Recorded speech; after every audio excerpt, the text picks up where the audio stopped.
of Mamas in the Matrix. Today we are going to be talking about relationships and sex. Very subtle. I think it's about time that people start talking about it. I think so too. Yeah. It's probably going to make cringe. Yeah, I'm cringing a little bit But already. this is the thing, it's awkward when you talk about it, but then when you announce, I'm having a baby, you're basically saying, we've had sex. Yeah. So there's no difference between saying, let's talk about sex, to saying, I've been impregnated. Yeah. Otherwise, how Is it there? happening? Yeah. No. Do you know what I mean? Exactly. Love that. So I actually found these cards that Abigail bought me when I was pregnant. I think I was going through a bit of a shit time, I think. I think And you're you throwing bought- up about 7 times an hour. Yeah, so I didn't actually find it till the other day, so I was like, okay, this is a sign. They're like tarot cards, but I say they're like motivational. Mummy. Motivational? That's not even a word. Yes, they are. Yeah. Motivational cards For mummies. for mamas. So I think we should all pull one Okay, go on. to start. You go first. Okay, no pressure. It's calling me. Pick what's calling This one's calling me. We'll Abigail. look at the same time. I'm not going to look yet. You said you didn't get a bad one. You're doing a shit job. They shouldn't be. No, I don't think it's Positive. going to be any bad You're one. failing. Oh, there's affirmations as well. Oh, lovely. Aww. I am beautiful just the way I am. Love that. If nothing else, I will shower my baby with love every day. Aww, that's pretty spot on, That isn't is it, so really? beautiful. I'm free to be the kind of mother I want to be. I feel like they're all very Wow. fitting. Yeah. Yeah, beautiful. Love that, girlies. Right. Beautiful. Thank you very much. Cute. Thank you, love. How shall we kick this off? Should we talk about how we found out that we was pregnant? Yeah. Because I feel like that's Yeah. the start of this journey. Yeah. What's the start, anyone? I can start. Make sure you don't go in front of this flower Sorry. pot. Yeah, flowers blocking me. I don't really know how. If you don't remember, I do. I just know that I was acting very erratically. That's how. What was Dan specifically was like, there's something not right at the minute. I'm like, what do you mean? He's like, you're reacting to things in a crazy way, like you're on one. We'd only been trying, I think, not even 2 weeks. Because we said we wanted to try because we didn't know what implications or problems I might have. So we're like, let's just try and see what happens. Obviously it happened pretty quickly, but I didn't think it would happen that quickly. I just made a nice rare steak. And Dan was like, I think we should just go and buy a test. I was like, okay. So I was cooking my steak. I just went to do it in the toilet. And then I just left it on the side. I was carrying on, literally just about to take it. I was like, oh, I better go and check it. Looked at it. It was pregnant. I was like, oh, shit. Okay. Better not eat my rare steak then, because then I Googled straight away, oh, What can I do? can I eat this or not? But it was a lovely surprise. It was a really pleasant surprise, but I think it just happened so quickly that we were both like, oh, okay, wow. Weren't expecting it. Yeah. So it was a surprise, but it was also planned, basically. But yeah, me, it was just my behaviour. I was like a raging lunatic. How far along was you when you found out? You must have only literally been A couple of weeks. I think it said 2 to 3 weeks. Yeah. I think that can be off slightly by a few weeks, can't it? But it was very quick, and then I was panicking then because I think that week I'd been out with my friends and we were drinking and I had a few cigarettes and I actually felt really unwell that night when I got home and I was really ill, and I said to Dan, something's not right, and the girl's like, you sure you're not pregnant? Because I told them we were trying. I was like, no chance. Yeah. Obviously I was, but I had no idea. Mm-hmm. God. So then that night I was like in panic mode and I was like, I've got to tell my mum. I've got to tell her because it was not far. Was it not long before Christmas? Yeah. Yeah. So we were like, we're going to wait, and I was like, I can't wait till Christmas to tell my mum. Like, I've got to tell my mum because she's going to start noticing, especially if I'm acting like this. I need to tell her. So I literally messaged her. I was like, can you come round, please? I need to talk to you. And she opened the door, and I was like, I'm pregnant. And she guessed. I don't know. No, I think she was like a bit weird that you've asked me to come round randomly. But she was just like in shock. Because I did, obviously, you don't say to your mum, oh, we're trying for a baby. You don't announce it, do you? No, yeah, exactly. And she was like so happy, but like, oh, bloody hell, this happened really quickly. But yeah, that was how mine was. And then, yeah, after that, just sickness for 9 months. Brilliant. So that was when everything was pretty chilled. And then after that, it's like, as soon as I found out, my body went, oh, okay, yeah, you're not going to get every single symptom under the moon. Yeah. Under the moon, under the sun. But Black yeah, under the moon. Yeah, either one. yeah, that was mine. So it was nice. Yeah. A nice surprise. That's really cute, actually. Mine was a little bit more of a shock. But I don't know why it was a shock, considering there was no contraception. Real shocker. Yeah. I think I was like 3 days late. Actually, no. We went to my mum's birthday party in Swansea, and I remember on the way back, weirdly enough, I was like, "Oh no, I'm going to drive. I don't want to drink." Blah blah blah blah blah. So I did a lot of the driving after the party. Then when we were driving back to here, I was literally in the front in agony. And this was around February time, right? And according to the doctors, I could probably conceived end of Jan.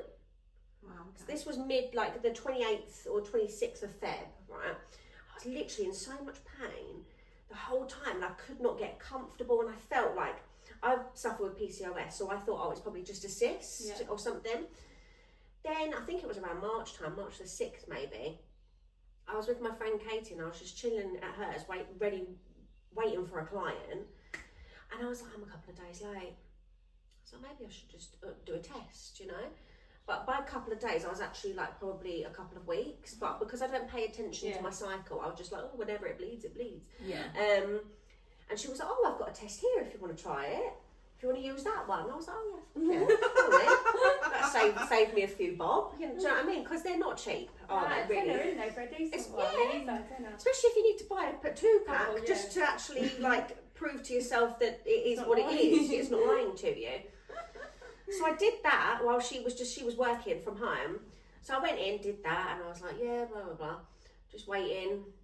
And I didn't look at it instantly because I thought it's going to take a while for the. I think it was a plus, isn't it? It's a cross or whatever. I didn't use a clear blue one to start with. I looked at it. I just walked out to Katie and I was like. She went, "You're not." I went, "I am." And I just sat down like in silence, and she was like, "Oh shit!" And I'd rung my partner before doing it, saying, "I'm going to do a test just to rule it out." What did he say though? Because I don't think I ever spoke to you about it. What was he like? Was he panicking or? So before the test, there was no panic because I think we were both fairly sure it's probably not. So yeah, and then so he knew I was going to do it, and he knew I'd gone off to do the test. So then I rang him and I went, "I am." He went, "What?" I went, I'm pregnant. That just made a click noise. It was the something that was it. I think so. And then I can't remember really what we discussed. I think it's alright. I think it's downstairs. Yeah. I can't remember really what we actually then spoke about. But I know that then I went on to ring my mother straight away and tell my mum. She was over the moon instantly. My partner rang all of his siblings, panicking, thinking, how the fuck is he going to do this? He needed like reassurance from all his siblings that have had kids. Right. To be like, oh my God, like, I'm having a child. So they were all like, oh my God. And I was like, how have you told your entire family? Yet the only person out of mine that knows is my mother, you know? And then I sent you a selfie of me going, I text Leah going, guess what? You were like, what? I just sent a photo of the test and you just sent me one back going. And I was like, oh my God. Because obviously we was pregnant at the same time. Yeah. I don't know how far gone I was. You must have been about 3 months. 3 months. 3 months, yeah. And I was like, oh my God. So I think because I don't think it happened straight away, because I'd not been eating when I first got with Rash. I was really super skinny. I think it was a bit of an eating disorder there. But then because he helped me start eating food again and find my love in a healthy way for food, I then put on enough weight to conceive. And then when I went for my first checkup, we paid for an early test just to see that everything was okay. I think I was about 8 weeks at that time. And they even checked and all of my ovarian cysts had completely disappeared. Oh, wow. And it's the first time in about 15 years since I hadn't had any. Oh, wow, that's impressive. Isn't it? Yeah, they just I don't know where they went, but they just went. And then obviously that was the case, and then I just, everyone knew then, because I didn't really hold back with telling everyone. Yeah, I just remember when you told me, I was like, because I was in the thick of it then. I was really unwell. And I was You thinking, were really unwell. I don't want to scare her, because it's so hard when you're going through it and then your friend's Trying to be pregnant. positive, yeah. Everyone's different anyway, but we're so similar with like our stomach problems and all that. The rest of it, I thought she's gonna have it so bad like me. I just know it. So I was really trying to be super positive, because I was like, God, I don't know how much longer I can do this. I'd I only was been struggling. I'd only been with Rash for like 4 months. The quickest pregnancy in history. Do you know what I mean? I'd only been with him for like 4 months. We'd known each other for about 11 years prior to that, but then it was kind of like, oh my God, okay, well, we're going to make this work then. Yeah. And that's what we're doing. One day at a time. One day at a time. Ireland was a surprise, like a big surprise. Like you, again. Yeah. I was trying a natural cycle track. Don't recommend because it doesn't work. I mean, it probably does work if you keep at it for long enough, but I'd only really just started doing it, and I should have been using something else. Because I think everything happens as it's meant to. I think she come at the right time, but obviously me and Frank were both living with parents, so that's not how I pictured my life to go. I thought we'd be in our own home first before we had a baby. But the universe knew better, because it's been a blessing. We're still with our parents now, but there's a million times more support than I would have had if it had gone the way I wanted it to go. So it's been a blessing. But yeah, I didn't tell him I was doing a test. I was a couple of days late onto my period, and I was doing my tarot cards, and they told me I was pregnant. And then I confirmed it with a test the next day, and I was so scared. Like, I was absolutely petrified, because obviously it just wasn't the plan, and I was just spiraling, really, really panicking, thinking like, how is this even like physically going to be possible? Remember, I went for a walk just to try and like calm my head down and figure out how I was going to tell Frank, and I got round to his house late that day. I was waiting for his parents to go out so I could tell him just us, but he could sense something was wrong with me. And I was in the fridge getting something out, and he looked at me and went, "You're pregnant, didn't you?" No, so I just started crying. Yeah. So we waited for his parents to go out, and then to be honest, because I was so upset, we just acted like I weren't pregnant all day. He didn't speak about it again. We just had a completely normal day, and then we spoke about it the next day. And Frank was even more scared than me. Like, he worries quite a bit, and he was really scared. He was scared to tell his mum and dad, because obviously he was living with them still, and like, we didn't know what we was going to do. We'd planned to move out, but we now knew that weren't going to be possible with a baby on the way, so we had to rethink it. So he was really scared to tell people. As such, we actually didn't tell anyone until I was 15 weeks. Yeah, we wanted to get all of our scans out the way first, make sure everything was okay, got that done, and then it was just getting over the nerves of telling people. And then when we told everyone, I think that's when Frank really started to settle into it and get excited what is, about it, because I just think it was weighing on his shoulders. He wasn't there. Like, I knew everyone was going to react fine. I knew everyone would be over the moon, really excited, but it was still just the unknown. And I think until those conversations had been had, that was weighing on his mind a lot. So he was really, really worried about that. And then when we told everyone, that's when we started to really get excited. And I had a really good pregnancy. Like, it was just, our relationship was really strong in the pregnancy, really strong going into the labour, and then you kind of hit postpartum, and I think you just become two different people. Oh gosh, don't you? Because you're both in like fight or flight survival mode. That I don't understand when some couples say like, "Oh, we're having a baby to try and like fix our relationship." Like, that makes no sense. If you're having a baby to fix your relationship, well then you might as well break up right now, because I don't know how that could bring anyone together unless unless you have like solid foundations beforehand. That I can't imagine navigating it, being in a bad place prior to having the baby, because it's just insane. You looked up earlier, isn't it? 20% of couples break up within a year postpartum. Because I think we go like, I don't want to minimise what dads go through, because I do think they go through a lot in their own ways and they have their own worries.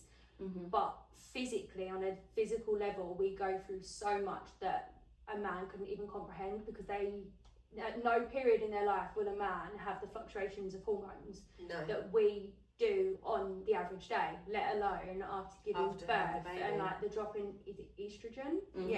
How that affects the body. And what was another little statistic? How many women experience postpartum depression? 12.5%.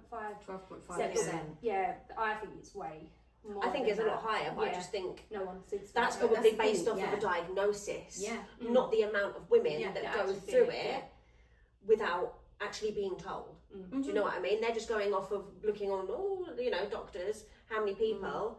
There's so many women that are going through it and they don't actually even, they don't know about it. Because I do think as well, like, I think postpartum depression is just motherhood.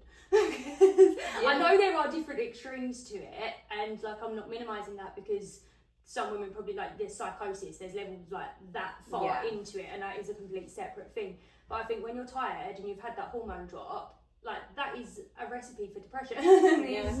It's hard. It's very, very hard. And I think if you haven't got someone supporting you, then you are going to really struggle. Like, I had a lot, and I still do have a lot of support in my life, and I still really, really struggled. Like, if I didn't have that support, I don't know how I would have done it, because it's so hard. Like, then postpartum, for me, it was the first 6 weeks. That's when I really, really struggled. I remember just crying every night before bed, because you don't know what the night's going to be like. The anxiety. I still get that now. Biting my nails, like, not knowing what was going to happen, and like, without the right support around you, you can just crumble. And I think it's so important to have a partner that, even if they don't understand, that wants to understand, that wants to. This is what I've been thinking. So, obviously we sent over the things yesterday about the statistics and stuff like this. I think it was the one you sent about the men that struggle postpartum and they're dropping testosterone.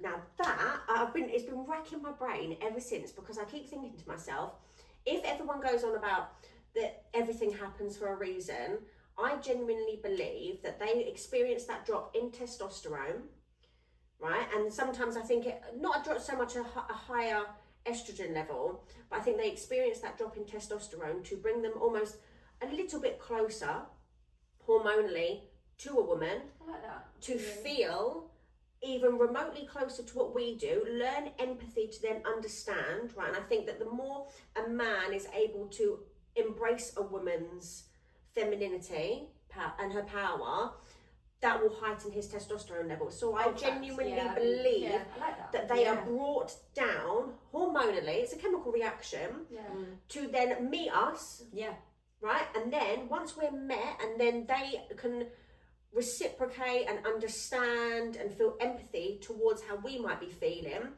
then we're more empowered, and then we can help them reach that testosterone level again. I've never looked at it like that. It must be. It's been racking my brain all morning thinking that if there's a reason behind it, I genuinely believe that is what it's for. That does. And they're supposed to come down to our level, and then once we feel that they're seeing us, it's all about being seen. And there's that quote, isn't there? To be seen is to be loved. And I think once they see you, and you're aware of that, then you can bring them back up to their masculinity and where they're supposed to be hormonally. I believe that. I like that. But until you look these stats up, you wouldn't know. Like, men, they're not going to go out and look, are they, for things like this? But where's the education for men? There is none. Like, me and Dan were talking about this the other day, just about like sex education at school. What do you remember at school? I remember that the sperm goes to the egg, and they made it out like the sperm was in charge of the egg chooses what sperm goes in. An egg Again, can literally that's the decapitate start a sperm of if she female thinks it's not good disempowerment, enough. because they teach that it's the sperm that's in charge, but it's not. It's the egg. So It's like strong thanks to swimmers. me. It's all strong swimmers. It's not. No, We honey. choose. The Your egg swimmers chooses. could be athletes. And did you know, if it's a the little egg off thinks they're topic, shit. so we have been inside our nans, because our nan, when she was pregnant with our mum carried all the eggs that she would have for her entire lifetime inside the womb, and we are one of those eggs. So we have been inside it. How insane is that? The female body is crazy, and I think on topics like this, it is hard sometimes to put it in words, because the female body is so complex. I don't think we know the half of it. Like, you can talk about hormones and you can talk about this and that, but where you can't quite touch on the energetic side of it, the side that you can feel but you can't quite put into words, if that makes sense, because there's so much underlying. And I think that's sometimes where a divide comes in, because I think sometimes where we are so complex and so different to men can't, and I don't think they ever will fully understand the complexities of the feminine, because it is so nuanced. Like, there's just so much to it. It's so contradicting at times, and it's just, there's so much to it. So I don't think they can ever fully understand it. So I think that's where sometimes that will trigger us, because it's like, you don't get me, but I don't think they're meant to get us. I think they're meant to support us. Yeah. That's 100%. Even though they don't fully understand They're it. supposed to try. Yeah. To just to like Try. to see us. Yeah. To see us and just accept you as you are. Like, Frank knows when I'm coming on my period because I turn into a massive bitch, but we just make jokes about it. Like, he sees me for who I am, sort of thing. And I think that's so important. I also do think, having a baby, as much as it can nearly break you, I think it nearly breaks you to bring you closer together. And I think because there's such a divide at the start, and I think you do get to a stage where it's just like, are we even in a relationship? Like, we're both, God, we're both Like passing parents. ships, aren't you, Yeah, really? like- It's hard to navigate that and to still find time for you as a couple. And a lot of the time, and this is not to just bash men, but I think they class that as just having sex. Yeah. Well, yeah. That's Or not romance. us time for me. No. Like, you coming home and just giving me a cuddle and saying, should we snuggle up and watch a film?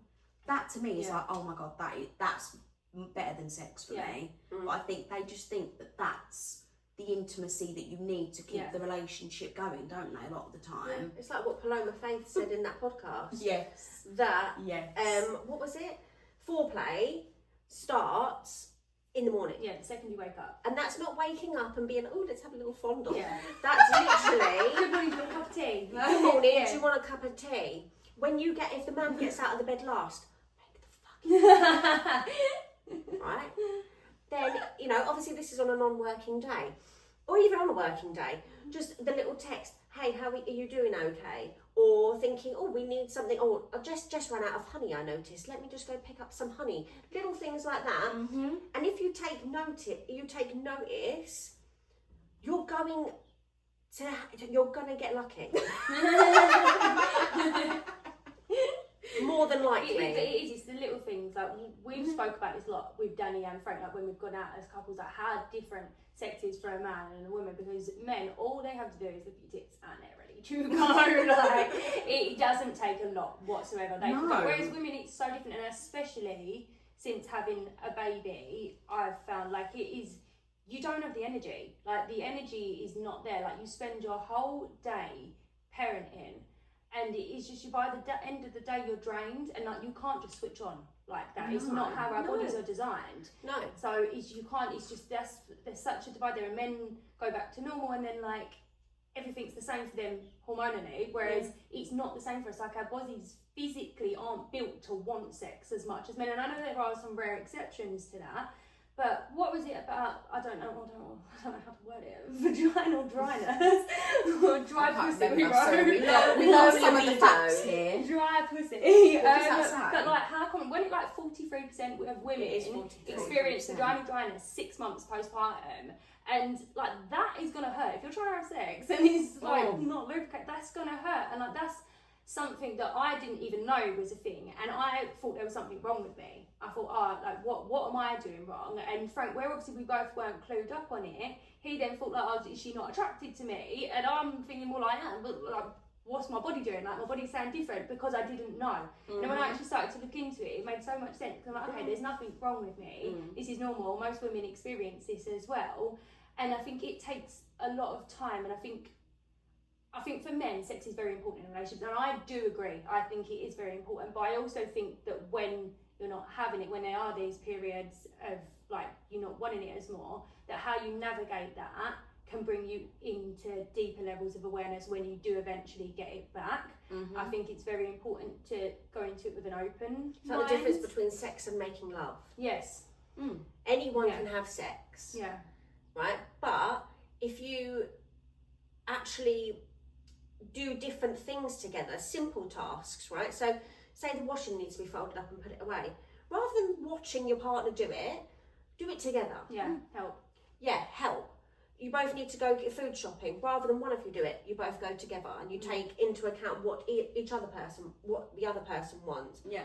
Or even when you get home and you get the shopping, unpack it together. Little things like that, that then when you are going to have sex, because you've just done the most simplest of things, it's made your life easier. Yeah. So you've got more energy to put into You've done more things together. Yeah. Because when you've had a baby, you can't necessarily go on date night all the time. You can't, just have sex however many times in an evening that you want because you're in the honeymoon period. You can't do that, right? So I can't relate to that, to be honest. A couple times a night, you alright, huh? in the beginning, yeah. Oh, Christ. Fair play. Yeah, because Fair you're play. just like, you know, like, woo, woo. But if you actually do these little things, then you're doing things. It may not be a date.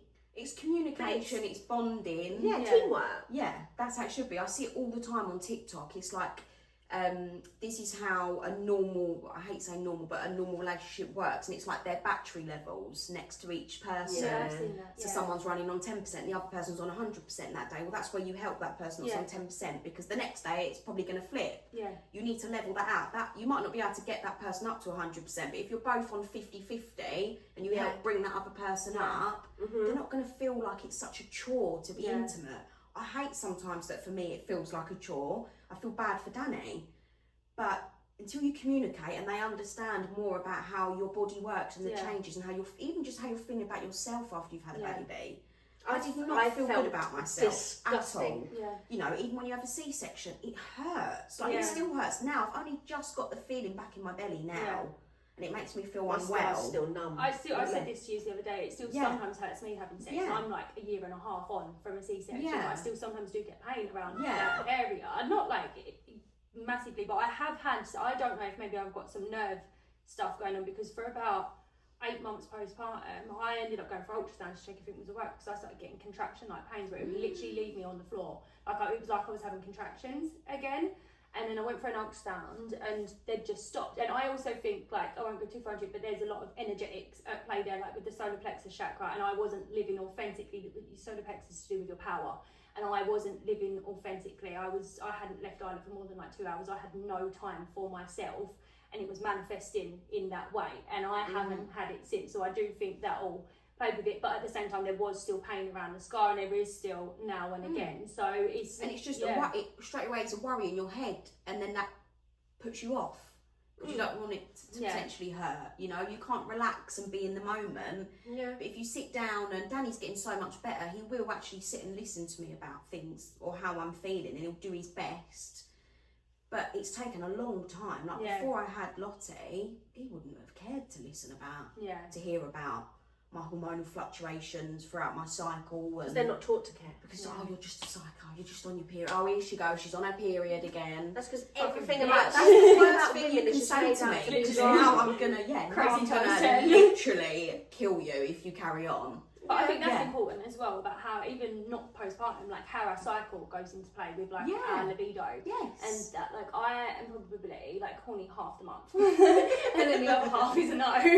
So that's how. But that I found that works for me, and if that works for me, that works for the relationship. So you've got to find. Well, I know it's Yeah. important, but men can have sex whenever. So like, as much as you matter, you're ready to go whenever. So you can't force it. If you don't want to do it, you can't force it. So it's about honouring your body, and like the times when you're saying it feels like a choice, honouring that and thinking maybe no, I don't want to have sex tonight. But I think also what helped for me when I was really struggling was planning, like saying doing it like tomorrow or something like that, because then you can build yourself up to it and like And be you kind of, excited. and prepare yourself for it. So, but now I feel like I am through it. I would say like I am through it when I'm much more in my body, more confident. I would say that my sex drive is back to what it was. Yeah. Whereas I really, really struggled it for a good, I'd say probably like maybe 14 months, maybe a little bit less than that. I don't know, roughly I'd say about 14 months. Yeah. But, and I thought there was something wrong with me. And it just used to make me cry all the time because I feel so guilty, because I do think it's important and it is a very high need of men's. And when you think you're not meeting their needs, when they're already going through enough stress, like you then feel guilty about that. And I know you shouldn't, because you can't help how you feel, but you do, don't you? Like And you when do. you hear the stats about the amount of relationships that break up, you Yeah. don't think, oh, they're just going to go and cheat with someone else. Yeah. You know? Well, that's highly common as well. The amount of men that were even like they give it like 2 weeks, and because their partner hasn't had sex with them, they go and cheat. See, I'm very lucky. I'm confident. I know Frank likes me as well, and I know that he would never. Yeah. No, he would I'm never. Like he's a very good man. Like he's a very, very good man. I've never had any worries about that. But like, I just think he gives me so much, and like I wanted to want to have sex. I didn't want to not want it. Like I wanted to want to, and that's what I clung on to, because then that's what made me remember every time I clung to that, I realised, no, there's not something wrong with me. I'm just learning this new version of myself and Yeah. discovering what what works for me when it works for me. Yeah. And I feel like I finally got to a healthy place with it all now. So it's just, if you're in the thick of it, just be patient. Like, Yeah. it will come back, but just you have got to put in the work, and it's not bless you. Sorry. And it's not the work like having sex. That's not the work. The work is looking at yourself and like finding what works for you, and like working through what's stopping you. Because there's always more there. If you go in, lean into it, there's always more there, and if you can uncover it, then you can get closer together and just come out on the other honestly, side. it's communicating, isn't it? More Massively, than anything. yeah. Just sit down and say, like, let's actually hash this out. Because I say to Danny, I've had Lottie clinging on to me, pulling my hair, kicking me in the face, pinching me all day. Touched out From the minute I've woken up. I said, how would you feel if it got to like 10 o'clock at night and I started being all over you? Yeah. He's like, yeah, I wouldn't want that. I'm like, okay, so can you try and understand it now from my perspective? Yeah. I'm gamed out now. I'm all gamed out. I just want to go to bed, and I just want my half an hour just scrolling on TikTok. Just don't touch me. Yeah. Sit And down, I shut feel the like fuck he understands it now. If I'm on that phone and I'm scrolling, I'll just give him the look. He's like, okay, yeah, I'm not Leave it even alone. going to try and get a bit nearer tonight. Yeah, it's such a journey, isn't it? It's such a journey, but it's just not spoken about because again, I feel like it's all about our poor men and oh, you know, that's all they want. That's all, you know, you've got to make them feel good about themselves. And I also think there's so much shame on women who do talk about sex as well. Like it should be a Yeah. taboo sort of that's subject. probably a lot of like, of the reason why our mums don't talk about it. And my mum would talk about would sex. you? My mum a little bit now, but it's still Oh my like God, it's my not mum would spoken. never. It wasn't spoken about like the chat, like having the chat or anything. That was never spoken about. But I think, like we said it earlier, didn't we? We're in this generation of women now that are changing the narrative for future women, like for our daughters, to hopefully live in a society where everything is open-minded. There's no shame. And we're doing the But work this is the so that thing, they though. don't have to. There is so much shame and judgment on women's bodies. So when you're pregnant, oh God, aren't you blooming? Or you're looking lovely? Or if you've got a nice big belly, you know that baby's nice and healthy. Once you've had the baby, and then you're left there with, you know, just a wobbly gut for God knows how long, then it's a terrible thing, and you haven't bounced back quick enough. Yeah. Well, give me a fucking break. I've just made a baby, Literally. then been cut open. And I've just had to crack on. So I'm cracking on. Yeah. But the last thing I need is people saying, when you're going to hit the gym then? Yeah, lost the baby weight. Oh, you ain't lost, you know, fucking, how about fuck yourself? Mind your damn business, yeah? I just think the focus should be on if you're being a good mum, if your baby's healthy, and your relationship is still thriving. That's all that should be spoken about. Yeah. Or if you're that bothered about me losing weight, how about you actually give me a hand so I can go gym?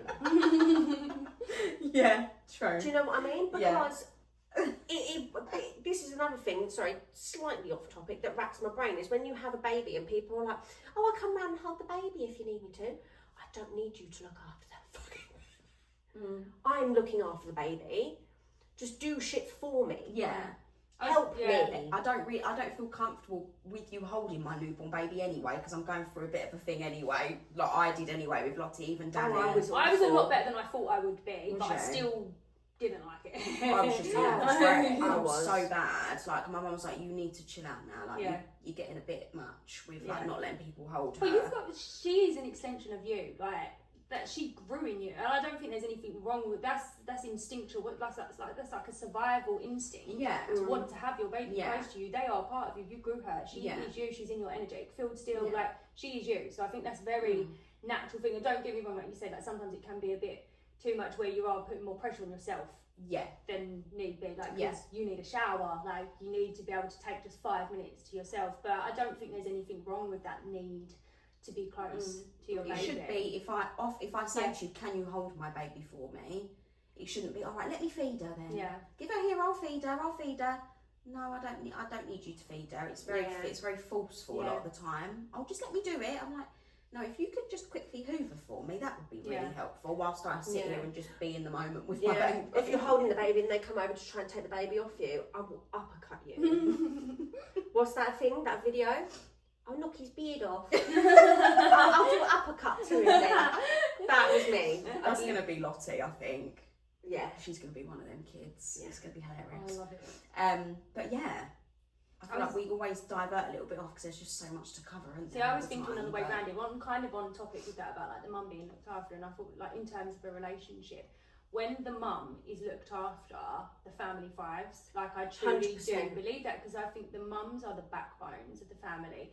We are so strong. Happy wife, happy life. Literally. We are so strong, and we have the capacity to hold so much. Men don't have that capacity. I think they're strong physically, but when it comes to the mental, internal stuff, we have the capacity to hold so much, to know all these different things that need to be done with the baby. Like, and don't get me wrong, again, there's some exceptions, some men are like that, but genuinely speaking, like if you want to get down to like traditional roles, we are good at this. We thrive at motherhood. We really do. We are carers, we are nurturers, and when we are looked after, we can care and nurture for those around us. So Yes.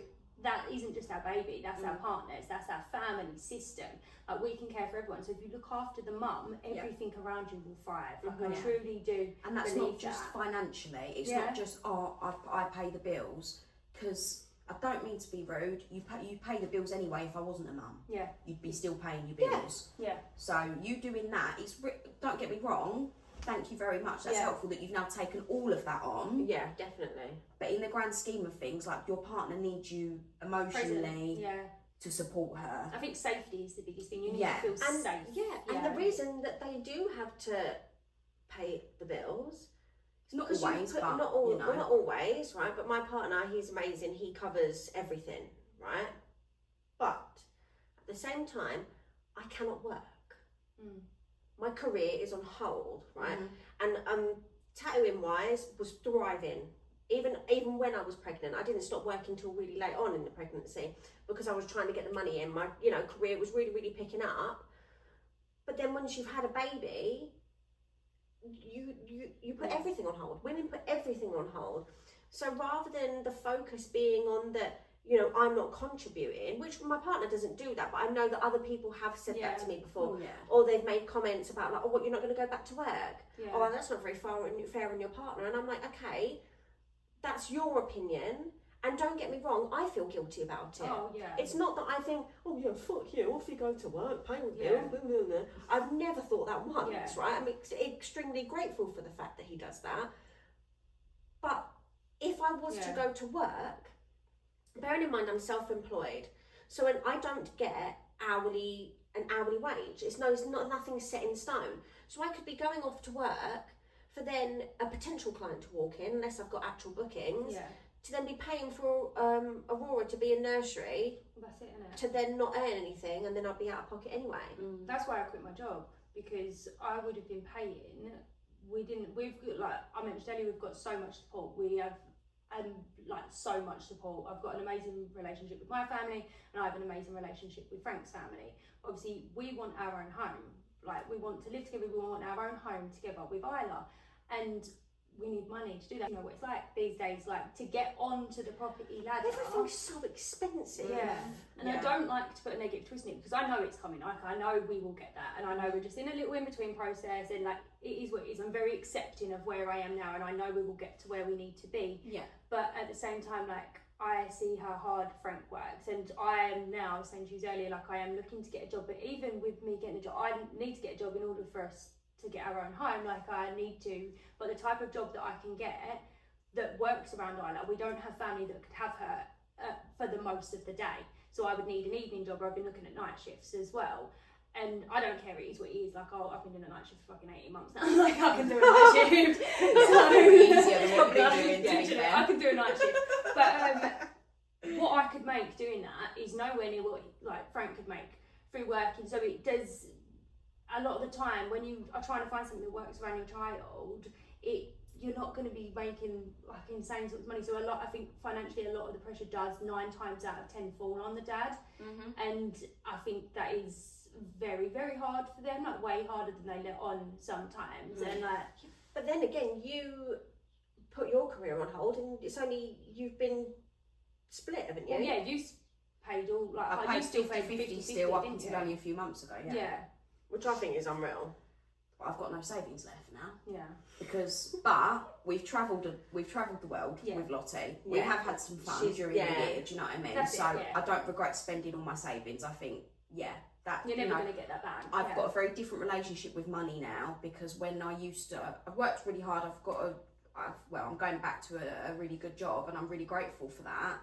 But I used to care so much about making so much money and having a massive house and working and just striving towards that. But since having her, I'm like, no, like I'll make my money, and if it's spent, I know that it's spent on making memories with her. And as long as we've got a home, a roof over our heads, we're happy, she's happy. Yeah. That's all I care about. And Dan's also shifted very much on that, 'cause he's very set on designer clothes, nice car, massive house, shit ton of money, watches, which is lovely. And my partner was the same. He was very much That's into all this lovely. designer gear. Yeah, and there's nothing wrong with wanting that. But No. when you have kids, I do think your priorities shift. Yeah.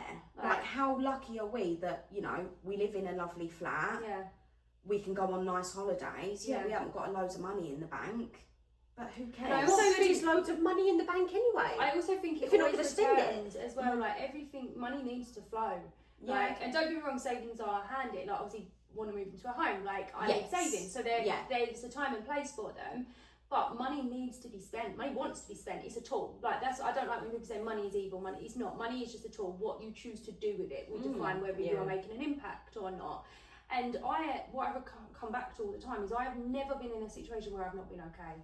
Like everything has always worked out, and I know that will always be the case for the rest of my life, because what you believe to be true is true for you. And I know it will all work out, and I know I will get the home that I want. And like you, I want my own little garden to grow, and I know it's all mine. It's all coming. Yeah. You just got to trust in the process and try not to get dragged in, because there's so much about how, like you were saying earlier, how expensive everything is. It is, but it's so easy to get dragged into that fearful narrative, like I don't have enough. But when you actually think about it, yes, you do. You've got a roof over your head, you've got clean water, you've got healthy food in your fridge. We have more than enough. We have everything we need. Everything else is just surplus. So I think it's being grateful for what you've got, so that you can then create more from that space. It's a lot about the mindset. Once my maternity pay ended, unless I've had clients, I've not been able to. You know, my partner, because he covers everything, he don't have necessarily anything to give to me. So that's why I've been trying to do jobs here and there. But sometimes once my bills have come out, I think, oh my god, and I could really go down into a serious panic. But I'll just go Lidl, and if I can get some bananas, I'm happy. Yeah, I love that.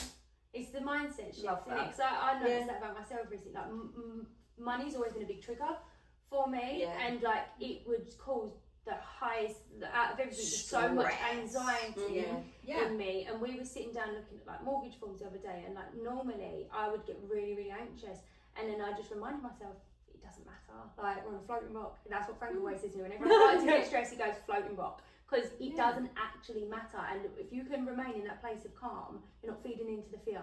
So then you make smarter decisions. So that it's the mindset. How lucky are we though? Like, when you So think about lucky. it, look how much time you've spent with Isla and watching her grow up. Literally, and she's got their memories with her mum. Blessed. Yeah, absolutely blessed. Like I look at that and I think I don't care about I wouldn't money. change it for any amount of money. I've spent so much time with Lottie and watched her grow, and I've not missed a single milestone in that girl's life so far. No. I'm getting emotional. But to me, that's like, I've won the jackpot. You know? 100%. I don't care about anything else. Yeah.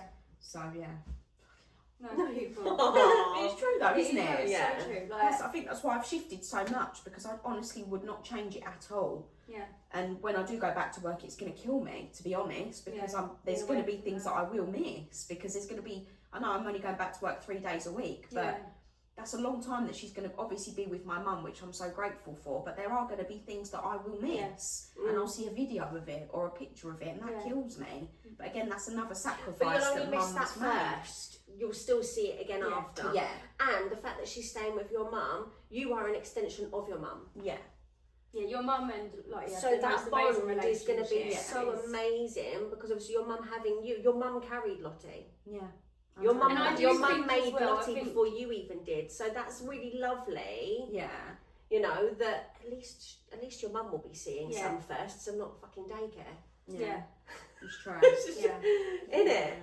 And I do think as well, I know you are like anxious about getting back into it, but I do think once you are in it, I think You're going to thrive. yeah, mate. I really do. Like, I think now the empowerment that you found from being a mum, you she was can a bring boss that bitch into anyway. the job. Like, But now you're going to go back in there. I know she's They're going to gonna come back know and be what's like, fucking oh, well, hidden. I'm a manager for this. I've actually taken on this team. I'm going to be a manager for this. I've actually created a fucking website for this, blah, blah, blah, blah, blah, blah, blah. I'm going to be like, Not oh, so surprised. it's going well then, yeah? Yeah, I know. I have said that when I go back, we have like a women in business department at my work, and they do loads of stuff just to empower Imagine women. how much now you can add to that. And I've from said your I'm going to join it experience. when I go Love back, that. and I Yeah. want to sit down and have meetings with all the men that just don't understand what women go Yeah. through, and they've said we'll send them your way. I love that. Yeah.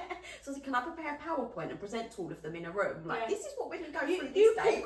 you could quite easily change the way The that whole they care for workplace. postpartum women. Yeah. Yeah, because I'm one of the first Exactly. in my whole Think office. of the difference so, that you Yeah. make. So maybe cling on to that when you are struggling. Yeah.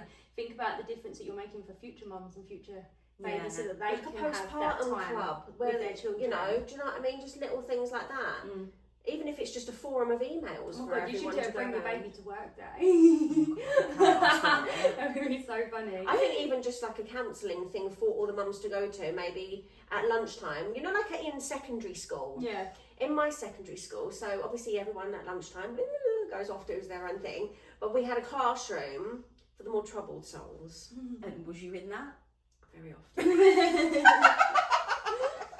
Where you could go and there would be a teacher there. Usually they were the teachers that helped the Pastoral. kids with. Not so much, yeah, maybe. Yeah. My mum did that role. You know, like after street look after pastors the where they naughty look kids, after, look after the naughty kids or the troubled kids.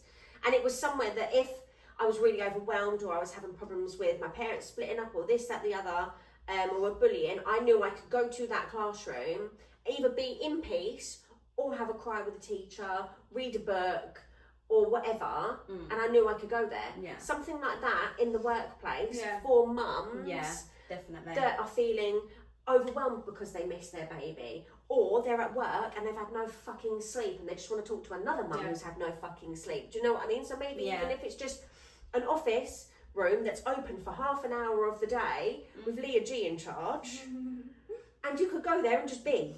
Yeah, it's so true. That's definitely. That should be in every single office. Yeah, and times are changing, but it's a man's world, and I Yeah. work with a hell of a lot of But men. babe, that's What the fine. hell are You're there for, you are there for Yeah, a reason. so I definitely think my purpose is to more than anything else is to help mums, but also to educate a lot of I men. think, if looking at it from my perspective, I think you're here for the men. Not in that way, but you're so direct, and I've seen many times you make men uncomfortable, and I fucking love it. Like, I love it. I can't remember, Frank said something, we was out on like double date in Nando's, and Frank said something to you, but what? I cannot remember what it was. But you looked at him and you went, that's fucking disgusting. I'm just so here for it. Like, I love Yeah. watching. It probably sounds a bit mean, but I just like watching men squirm. Like, women have squirmed for fucking centuries now. It's time for the tide to change. And I'm not saying women should be in charge. I don't believe in a patriarchy or a matriarchy. I think balance is key, because Definitely, we've yeah. had both, predominantly patriarchy, but we need to work together in order to make change. But that starts with women rising up, and it starts with women like you empowering men or educating men. Being to- listened to. Yeah, that's it. You know, when you see all these different And you things about demand people that. saying, oh, you know, if women run the world. No, it's not a case of that we need women leaders. Yeah. The men can be the leaders, but we need them to listen to the fucking women before they lead. Yeah. If It's men not leading worked, rocket there would be no science. more wars. Let's just Like, end it there. You know, Like, if being a leader, you know, makes you, you know, feel all like, you know, ball-tastic and testosterone, right, do it. That's fine. But leading, when you've just sat round a table entirely of men, Yeah. it is going to go downhill. So if you just have some women on the fucking team and you actually listen to them, then men could actually lead Yeah. properly, because they would have that balance. But we have so to many then carry different forward. perspectives. Like, Yeah. it's just, it just works so well together. It really does. This is one thing me and Frank navigated. Like, we actually asked each other at one point, and it wasn't even that long ago, a couple of months ago, like, do you think like we're meant to be together? Because we're so different in so many ways, and it's really become apparent since having Isla. Because I have changed a lot, and like he says it a lot, I am a complete different person than I was when we met. And like, I think that's brilliant. I love Yeah. that. But obviously that must be hard to see, especially like drastically, since like having a baby. And it really has highlighted our difference, but then at the same time it's also highlighted how well we work together because we are so different. Yeah. And when we are working well together, rather than like, we don't argue, we've had one massive argument in our whole relationship. We don't argue, but we will get bitchy. Sometimes we'll be passive aggressive. I can be a bit of a bitch, he can bite, and like we will bounce off each other in that way.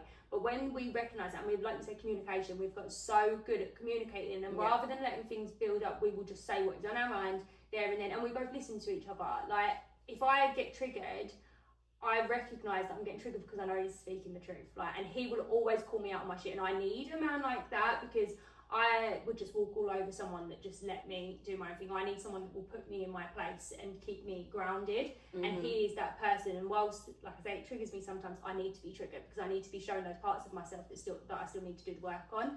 So there's just so many perspectives. So I think you need recognising the differences as a good thing rather than a bad thing is key here, because we will build a better world starting with the family. I think it's all a reflection, like a healthy family. If we have like healthy family units, the world will thrive, because if you're thriving individually, you can bring that into the community, into the collective, and then everyone can thrive. So it starts with us. Definitely. Yeah, it starts with a strong family unit. I really do believe that. With us respecting each other. We've birthed the next generation, so you know it's down to us to try and give them the most healthiest upbringing, and have healthy conflict. And this is what I always talk with Danny about. I'm very hot on let's just have it out now. And he's very much like, I'll just leave it. No, you've got to you've got to have it out now. You've got to show Lottie that if there's something she wants to say, just say it, hash it out, and move on. Yeah. Because I think it's more common with men, not all the time, but my dad doesn't like conflict, doesn't talk about anything that has happened to him in his childhood. Danny's very similar. And my brother, who my dad travelled a lot, but my mum kind of taught him how to be like emotionally mature, and he's so different. He's so in touch with his emotions. He will cry, and like Danny seeing that has had a really good effect on him as well, because he's seen how open we are. Yeah. See, Frank's always been very soft. Like you wouldn't think it looking at him from the outside. Like, and don't get me wrong, he can have a temper here and there, but on the inside, I say he's a bear because he's big, muscly, but really cuddly and soft. Like he really is a softie. So he's always been in touch with that emotional side. But I think having a baby, like we've both said, like the boys are destined to be girl mums because a man having a girl mums, a man having they all have pussies. It forces them to soften. So, and get more in touch with that emotional side, because you want to understand your child, and that's a little girl that you're raising. So instead of looking at us when we're in our period and thinking we're a massive bitch, think, oh, my daughter's going to go through that one day. I need to understand this. Yeah. So I think we get the gender that we get for a reason. Oh, 100%. If Danny had a boy, we'd be fucked. Because this masculinity and this testosterone would be going on for many more years. He needed a little break from that to just, be emotional. He definitely changed a lot since I've met him. But the way he cares for that girl is like, it's mad. It's so sweet. But there's still a long way to go. I said, you're going to have a fucking shock when we're both on our periods. Imagine. Because you will sink as well. But yeah, it's lovely really, isn't it? No, it is. I like it. It's beautiful. It's a beautiful journey. The ups and the downs, I think they're all important, because I truly believe if you're meant to be together, you'll be together, and everything you experience, the really hard times, they're just bringing you closer together. So if you're going through a hard time, just hold on to that. Like, you will come out if you put the work in, because you have to put the work in. More important as well is if you're having a hard time. I don't like conflict. I'm very much like, if we were out on a night, terrible. It's fucking terrible. If we were out on a night out and someone was rude to either of you, and you don't drink. No, not even a drink, because it's different. Yeah. When it's in relationships, when it's yourself, I shit. Am terrible. You are so shit. Terrible. I cannot, like. Whereas if I was upset, I'm getting a bit better now. I will pull rash on things fairly quickly. But for months, I just let it build up and build up and build up and build up and build up. But to the point where, bad thing though, you're a lovely person and you don't ever want to upset anyone, but that causes upset to yourself because you're not. It's learning to put and then I just go within myself. Yeah, exactly. Yeah. Like, even like this is that with my ex, he was bloody horrible to me, but I was in tears thinking about upsetting him by breaking up with him. My ex used to threaten to kill himself if I broke up with him. My first boyfriend. Yeah, but they were it was horrible to me. But that's And I was you literally probably crying carried- while yeah. breaking up with him because I thought I'm going to make him sad. Yeah, and you probably You're carried that a into your prick. relationship with Resh unconsciously.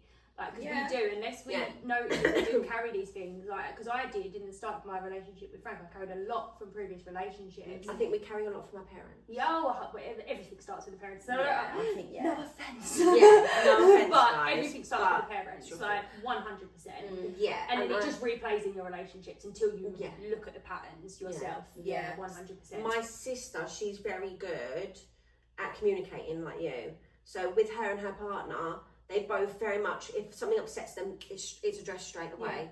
Whereas with me, I know obviously my parents split up, yada yada yada. Yeah. So I don't know if maybe I didn't even know at the time, but while growing up, I might have seen something be done Yeah. and mum be sad about it and not Yeah. say anything, or just feel her sadness in emotion Yeah. subconsciously. If you've not seen any different, you don't know any Yeah, different. and I think then that